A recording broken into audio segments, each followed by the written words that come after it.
Hello friends, मैं हूं पायल और आज के इस वीडियो में हम लोग डिस्कस करने वाले हैं बाल विकास यानी कि चाइल्ड डेवलपमेंट के कुछ बहुत इंपॉर्टेंट क्वेश्चंस को। ये क्वेश्चंस काफ़ी इंपॉर्टेंट रहेंगे आपके सभी टेट एग्जाम्स के लिए, चाहे वो सीटेट हो, यूपी टेट हो, एमपी टेट हो, सभी के लिए इक्वली इंपॉर्टेंट है। एक एक करके हम इन क्वेश्चंस को देख लेते हैं। पहला क्वेश्चन है, किशोरावस्था की ऐसी आदत जिसमें खुद को भूखे रखने की प्रवृत्ति होती है और यह ज़्यादातर बालिकाओं में पाई जाती है, तो ऐसी अवस्था को क्या कहते हैं। देखिए, कई बार जब कोई लड़की किशोरावस्था में प्रवेश करती है, एडोलेसेंस में प्रवेश करती है, तो उसके अंदर ये फीलिंग आती है कि अगर मैं ज़्यादा खाना खा लूँगी तो मैं मोटी हो जाऊँगी। इस डर से, मोटे होने के डर से वो लड़की जो है खाना खाना ही बिल्कुल बंद कर देती है, वो भूखी रहने लगती है, मतलब भोजन को खुद से दूर करके भूखी रहने लगती है। तो क्योंकि देखिए क्या होता है ना कि किशोरावस्था में जब बच्चे होते हैं वो बहुत ज़्यादा कॉन्शियस होते हैं अपनी ब्यूटी को लेकर, अपने वेट को लेकर, है ना, हम कैसे दिखते हैं इस चीज़ को लेकर बहुत ज़्यादा कॉन्शियस होते हैं और ये चीज़ ज़्यादातर देखने को मिलती है लड़कियों के अंदर। तो जो है इस चीज़ को क्या कहते हैं यही आपको बताना है। तो देखिए, ऐसी अवस्था को कहते हैं एनोरेक्सिया नर्वोसा। आपका ए ऑप्शन करेक्ट हो जाएगा। तो ये बेसिकली हम इसको एक मनोवैज्ञानिक तौर पर हम कह सकते हैं कि बच्चा बहुत ज़्यादा परेशान है। ठीक है, सेकंड क्वेश्चन की तरफ चलते हैं। निम्नलिखित में से किस तकनीक के अंतर्गत एक बच्चा किसी चीज़ को हासिल करता है जिसे बाद में वो अपने इच्छुक चीज़ें, कार्य या लाभ में बदल देता है। तो देखिए, ये जो पूरा कॉन्सेप्ट है, ये पूरा कॉन्सेप्ट होता है टोकन इकोनॉमी का। तो आपका ए ऑप्शन करेक्ट हो जाएगा, टोकन इकोनॉमी। देखिए, टोकन इकोनॉमी में क्या होता है। टोकन इकोनॉमी को हम एक ऐसी तकनीक कह सकते हैं जिसमें कि बच्चों से डिज़ायरेबल चेंजेस, बच्चों के बिहेवियर में डिज़ायरेबल चेंजेस लाने का प्रयास किया जाता है। हम बच्चों से ऐसा ही बिहेवियर करवाना चाहते हैं, ऐसा व्यवहार करवाना चाहते हैं जैसा हम लोग चाहते हैं, तो इसके लिए हम इस तकनीक का इस्तेमाल कर सकते हैं। इसमें क्या होता है कि बच्चा जैसे ही डिज़ायरेबल बिहेवियर करता है, कोई अच्छा व्यवहार करता है, तो हम उसे एक टोकन देते हैं और इस टोकन को हम एक रिवॉर्ड के रूप में देते हैं, क्योंकि इस रिवॉर्ड से जो है वो बाद में एक्सचेंज करके अपनी कोई भी मनपसंद चीज़ ले सकता है। ठीक है, तो ये टोकन तकनीक जो है इसका इस्तेमाल इसीलिए किया जाता है ताकि बच्चों के व्यवहार में इच्छा अनुसार परिवर्तन लाया जा सके। छोटे बच्चों के लिए इस्तेमाल किया जाता है। ए ऑप्शन आपका करेक्ट है। थर्ड क्वेश्चन की तरफ चलते हैं। डैश बाल्यावस्था के दौरान अपने और दूसरों के नज़रिए में फ़र्क करने में अयोग्यता को दर्शाता है। देखिए, बाल्यावस्था में क्या होता है, ऐसा बाल्यावस्था में ऐसा होता है कि बच्चे को सिर्फ अपने से मतलब होता है, बच्चे को अपने दूसरे लोगों से नहीं पता होता है कि दूसरे लोगों को मेरे किसी काम से क्या फ़र्क पड़ेगा। फॉर एग्जाम्पल मैं आपको बताती हूँ। ऐसा हो सकता है कि बच्चा जो है कहीं जा रहा है सड़क पे, अपने साइड में उसने देखा कि एक बहुत बड़ा बाग है, बाग में आम का पेड़ लगा है। अब बच्चे को मन किया कि मेरे को आम खाना है, तो बच्चा वहाँ गया, बच्चे ने आम चुरा लिए और चुरा के अपने घर ले आया कि मैं खाऊंगा। तो यहाँ देखिए, यहाँ पे ना बच्चे में अहम की प्रवृत्ति है, बच्चा अहम केंद्रित है, बच्चे को बस अपनी ज़रूरत को पूरा करने से मतलब है। बच्चे को इस चीज़ से कोई मतलब नहीं है कि मेरे इस काम से, जो मैंने ये आम चुरा लिए हैं, मेरे इस काम से मेरे पेरेंट्स को बहुत बुरा लगेगा या मेरे पेरेंट्स के बारे में दूसरे लोग बोलेंगे कि अच्छा फलाने की, ये तो फलाने की माँ है, इसका बेटा तो चोर है। तो इस तरीके की चीज़ें की बच्चों को परवाह नहीं होती है, क्योंकि बच्चा दूसरों के नज़रिए से नहीं देख सकता है चीज़ों को, बच्चे को बस अपनी ज़रूरतें पूरी करनी होती है। तो इसको हम क्या कहते हैं, इसको हम कहते हैं आत्म केंद्रित होना। बी ऑप्शन आपका करेक्ट हो जाएगा, आत्म केंद्रस्थ या इकोसेंट्रिसिज्म। फोर्थ क्वेश्चन की तरफ चलते हैं। मात्रात्मक व्यक्तिगत क्षमता रूपी प्रक्रिया को क्या कहते हैं। क्वेश्चन में ही आ गया एक जो है चीज़ मात्रात्मक। तो देखिए, वृद्धि हमेशा मात्रात्मक होती है, आपका बी ऑप्शन करेक्ट होगा। जो विकास है वो जो है होता है गुणात्मक, और जो हमारी वृद्धि होती है वो हमेशा मात्रात्मक होती है, यानी कि मापन योग्य होती है, मापी जा सकती है, जैसे हमारी हाइट या हमारा वेट, ये सब। फिफ्थ क्वेश्चन की तरफ। किशोरावस्था में एक बच्चे के उचित विकास हेतु माता पिता और शिक्षक निम्नलिखित कार्य कर सकते हैं। यानी कि कोई बच्चा है, किशोरावस्था का एक बच्चा है, तो उसके अच्छे से विकास के लिए हमको क्या करना चाहिए, as a teacher, as a parent हमको क्या करना चाहिए। ए, लिंग शिक्षा का उचित ज्ञान देना। तो देखिए, ये चीज़ बहुत ज़रूरी है, क्योंकि हो सकता है बच्चे में लिंग रूढ़िबद्धता आ जाए अगर हम उसे लिंग का अच्छे से ज्ञान ना दें, लिंग शिक्षा ना दें। बी, उचित वातावरण प्रदान करना, ये तो बहुत ज़रूरी है, हर स्टेज के बच्चे के लिए ज़रूरी है। सी, परामर्श और मार्गदर्शन देना अगर बच्चे को आवश्यकता है, यानी कि अगर बच्चे को ज़रूरत है तो बच्चों को गाइडेंस दी जाए, बच्चों की काउंसलिंग की जाए, ये चीज़ भी ज़रूरी है। तो आपका फोर्थ ऑप्शन करेक्ट हो जाएगा, ये सभी, क्योंकि ऊपर वाले तीनों सही हैं और तीनों चीज़ें हमें करनी चाहिए अगर किसी बच्चे का हमें विकास करना है जो कि किशोरावस्था में है। सिक्स क्वेश्चन है, एरिक एरिक्सन के अनुसार बच्चों का मनोसामाजिक विकास 8 चरणों में होता है। तो ये आपको पता होगा, एरिक एरिक्सन ने मनोसामाजिक विकास का सिद्धांत दिया है। अपने सिद्धांत में इन्होंने बताया है कि जब बच्चा जन्म लेता है तो जन्म से ही उसके सामने बहुत सारी कठिनाइयाँ आनी शुरू हो जाती हैं और इन कठिनाइयों का समाधान करने के लिए बच्चा जो है अपने मन का या अपनी बुद्धि का इस्तेमाल करता है। ठीक है, तो यही पूछा गया है कि कक्षा 3 का एक बच्चा है जो कि 9 साल का है, वो विकास के किस चरण से मेल खाता है। तो देखिए इन्होंने ना आयु के अनुसार अवस्थाएं बताई हैं, विकास की जो चरण बताए हैं इन्होंने। तो आपसे यही पूछा गया है कि 9 साल का बच्चा किस चरण में आएगा। तो 9 साल का बच्चा आता है परिश्रम बनाम हीनता में, तो आपका बी ऑप्शन करेक्ट हो जाएगा, परिश्रम बनाम हीनता। 7वां क्वेश्चन देखते हैं। शुरू में एक बच्चा अपनी पूरी हथेली का उपयोग करके किसी वस्तु को पकड़ता है। धीरे धीरे वृद्धि और विकास के रूप में बच्चा जो है उंगली और अंगूठे का प्रयोग करके वस्तु को उठाने के लिए वस्तु को उठा लेता है। तो इस प्रकार की प्रगति को क्या कहते हैं। आपने ये चीज़ महसूस की होगी कि जब बच्चा बिल्कुल छोटा होता है तो अपने पूरे हाथ का प्रयोग करके कोई भी खिलौना पकड़ता है, और धीरे धीरे जैसे बच्चा बड़ा होने लगता है तो अपनी उंगलियों का, अपने अंगूठे का प्रयोग करके वो चीज़ों को पकड़ने लगता है। तो यहाँ पे तो पहली चीज़ यही है कि भाई उसके जो है शारीरिक विकास हो रहा है, क्योंकि उसकी जो है शारीरिक कुशलता में वृद्धि हो रही है। तो इस प्रकार की प्रगति को हम क्या कहते हैं। इस प्रकार की प्रगति को हम कहते हैं प्रॉक्सिमोडिस्टल प्रगति। आपका बी ऑप्शन बिल्कुल करेक्ट हो जाएगा, प्रॉक्सिमोडिस्टल। ठीक है, 8th क्वेश्चन की तरफ चलते हैं। बच्चे के विकास को अक्सर शारीरिक, संज्ञानात्मक, भावनात्मक और सामाजिक जैसे 3 क्षेत्रों में विभाजित किया गया है। विकास प्रक्रिया इन क्षेत्रों में कहाँ तक संबंधित है। तो देखिए आपको पता है कि विकास को भाई बहुत सारे विकास के आयाम होते हैं, शारीरिक विकास, सामाजिक विकास, संज्ञानात्मक विकास। तो आपसे यही पूछा गया है कि विकास प्रक्रिया इन क्षेत्रों में कहाँ तक संबंधित है। ए, अन्य को प्रभावित किए बिना स्वतंत्र रूप से विकसित। ये तो बिल्कुल गलत है। विकास ऐसा है ही नहीं कि भाई कि ऐसा बिल्कुल भी नहीं है कि विकास के सभी पक्ष एक दूसरे को प्रभावित ना करें और बिल्कुल अलग अलग हो। देखिए विकास के सभी पक्ष एक दूसरे को प्रभावित करते हैं।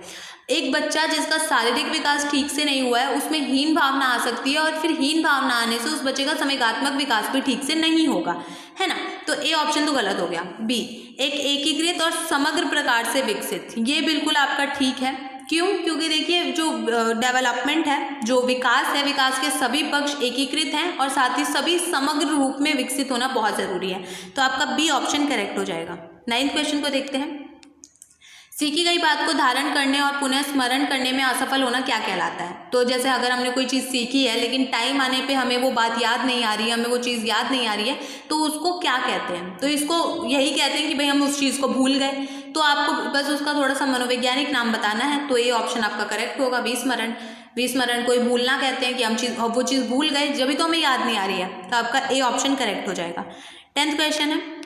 भिन्न भिन्न पृष्ठभूमि के बच्चों के मध्य अधिगम को प्रोत्साहित करना संभव है, यानी कि अलग अलग पृष्ठभूमि से, बैकग्राउंड से बच्चे आ रहे हैं, उनके बीच में हम जो है सीखने को प्रोत्साहित करना चाहते हैं तो हमें क्या करना चाहिए। ए, विभिन्न अधिगमकर्ताओं की आवश्यकताओं को पाठ्यचर्या संबंधित अनुभवों के साथ सम्मिलित कर देना चाहिए। देखिए पढ़ते ही पता चल गया, बिल्कुल ठीक है। क्यों? क्योंकि अलग अलग बैकग्राउंड से अगर बच्चे आ रहे हैं तो हमें अलग अलग जो बैकग्राउंड से बच्चे आए हैं उनकी अलग अलग ज़रूरतें भी तो होंगी, तो उनकी ज़रूरतों को ध्यान रखना बहुत ज़रूरी है, और उनकी सभी ज़रूरतों को जो भी हम कॉन्सेप्ट पढ़ा रहे हैं अपनी क्लास में उसके साथ कनेक्ट करना बहुत ज़रूरी है। क्योंकि आपको पता है कि बच्चे उदाहरण के माध्यम से या अपनी डेली लाइफ में जो चीज़ें होती हैं इन चीज़ों के माध्यम से बहुत ज़्यादा सीखते हैं। ए ऑप्शन करेक्ट हो जाएगा। चाहते हैं तो बी ऑप्शन भी पढ़ सकते हैं कि गरीब पृष्ठभूमि वाले अधिगमकर्ताओं से अपेक्षाओं को परामर्शित करके। तो ऐसा तो बिल्कुल भी नहीं है कि भाई ऐसे बच्चों से हम कोई अपेक्षा ही ना रखें जो गरीब है। ठीक है, तो आपका ए ऑप्शन करेक्ट है। 11th है। पियाजे के अनुसार संज्ञानात्मक विकास की द्वितीय अवस्था कौन सी है। तो देखिए जीन पियाजे ने संज्ञानात्मक विकास का सिद्धांत दिया है जिसमें इन्होंने 4 अवस्थाएं बताई हैं। पहली अवस्था है इंद्रिय जनित कामक अवस्था, दूसरी अवस्था है पूर्व संक्रियात्मक अवस्था, तीसरी अवस्था है मूर्त संक्रियात्मक अवस्था और चौथी अवस्था है औपचारिक संक्रियात्मक अवस्था। तो आपसे दूसरी स्टेज का नाम पूछा है, तो दूसरी स्टेज का नाम मैंने आपको बता दिया, पूर्व संक्रियात्मक अवस्था। तो आपका सी ऑप्शन करेक्ट हो जाएगा, है ना। इसको इंग्लिश में बोलते हैं प्री ऑपरेशनल स्टेज। 12th है। कक्षा कक्ष में विद्यार्थियों का अधिगम परिलक्षण है उनकी संज्ञानात्मक क्षमताओं का। तो ये ऐसा बिल्कुल भी नहीं है कि अधिगम अगर कि भाई वो संज्ञान मतलब उनका दिमाग कितना तेज है या उनका मानसिक क्षमताएं उनमें कैसी है, उस तरीके से हम इसको नहीं ले सकते हैं। माता पिता के सहयोग का ये भी नहीं है। मानसिक स्वास्थ्य और समायोजन का, ये चीज़ इंपॉर्टेंट है लेकिन इतनी ज़्यादा नहीं है। डी अभिरुचि और अभिप्रेरणा का, ये बिल्कुल ठीक है, क्योंकि देखिए हम उसी चीज़ को सीखना चाहते हैं जिस चीज़ के प्रति हमारा अच्छा एटीट्यूड है, पॉजिटिव एटीट्यूड है, और हम उसी चीज़ को अच्छी तरीके से सीख सकते हैं जिसके लिए हमें अभिप्रेरणा दी जाती है, हमें प्रेरित किया जाता है, या फिर हम आंतरिक तौर पर अभिप्रेरित है उस चीज़ को करने के लिए, मोटिवेटेड है। तो आपका डी ऑप्शन बिल्कुल सही है। 13 है कक्षा कक्ष को सक्रिय अधिगम केंद्र बनाने के लिए अध्यापक को अपना अधिकांश समय व्यतीत कहाँ पे करना चाहिए। यानी कि हम चाहते हैं कि जो हमारा जो क्लासरूम है वो बहुत अच्छा एक अधिगम केंद्र बन जाए, तो इसके लिए हमको क्या करना चाहिए।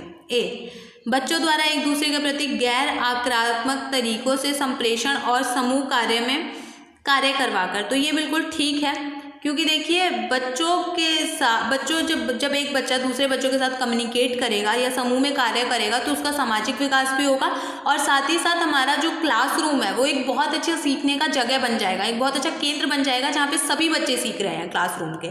तो ए ऑप्शन आपका करेक्ट हो गया, बाकी ऑप्शन पढ़ने की भी ज़रूरत नहीं है। 14 है सीखने में प्रयास और भूल के सिद्धांत का प्रतिपादन किसने किया। तो प्रयास और भूल का सिद्धांत किसने दिया है, तो प्रयास और भूल का सिद्धांत दिया है थॉर्नडाइक ने। आपका सी ऑप्शन बिल्कुल सही हो गया, है ना। प्रयास और भूल का सिद्धांत इन्होंने दिया है। इनमें इस सिद्धांत में इन्होंने ये बताया है कि भाई जब हम लगातार किसी चीज़ को सीखने के लिए प्रैक्टिस करते रहते हैं तो एक टाइम आने के बाद हम उस चीज़ में गलतियां करना बिल्कुल बंद कर देते हैं। शुरुआत में हमसे गलतियां होगी अगर हम कुछ सीख रहे हैं तो, लेकिन एक टाइम आने के बाद जब हम लगातार उस चीज़ की प्रैक्टिस करेंगे तो हमारी गलतियां बिल्कुल ख़त्म हो जाएगी और हम उस काम को अच्छे से कर सकते हैं। तो आपका सी ऑप्शन करेक्ट है।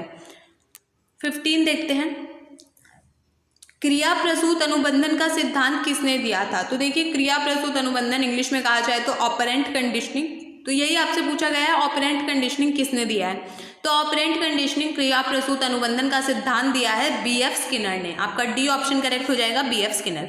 अपने इस सिद्धांत में इन्होंने बताया है कि अगर हमें किसी प्राणी को, किसी बच्चे को कुछ सिखाना है तो उसको अभिप्रेरित करना, उसको पुनर्बलन देना बहुत ज़रूरी है। आपको पता होगा कि इन्होंने जो है प्रयोग किया है चूहे पर, मछली पर, है ना, कबूतर पर, मछली पर नहीं, कबूतर पर। तो इन्होंने जो है अपने सिद्धांत में यही बात कही है कि भाई मोटिवेशन बहुत ज़रूरी है।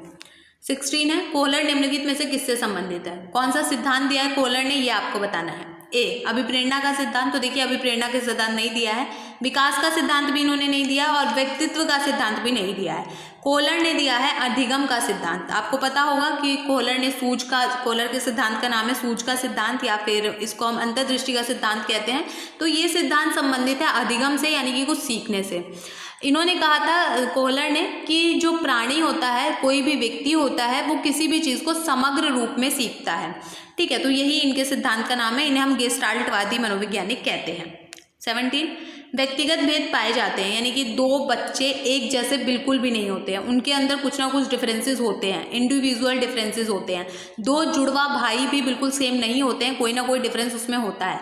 तो व्यक्तिगत भेद किस स्तर पर पाए जाते हैं, बुद्धि में। तो ये बिल्कुल ठीक है कि भाई दो बच्चों की बुद्धि बिल्कुल अलग अलग हो सकती है। कोई बच्चा बहुत ज़्यादा इंटेलिजेंट हो सकता है, कोई बच्चा थोड़ी निम्न बुद्धि वाला हो सकता है। अभिवृत्ति में भी अंतर हो सकता है जिस चीज़ के लिए मैं एक पॉजिटिव एटीट्यूड रखूं, उस चीज़ के लिए आप लोग कोई नेगेटिव एटीट्यूड रखते हो।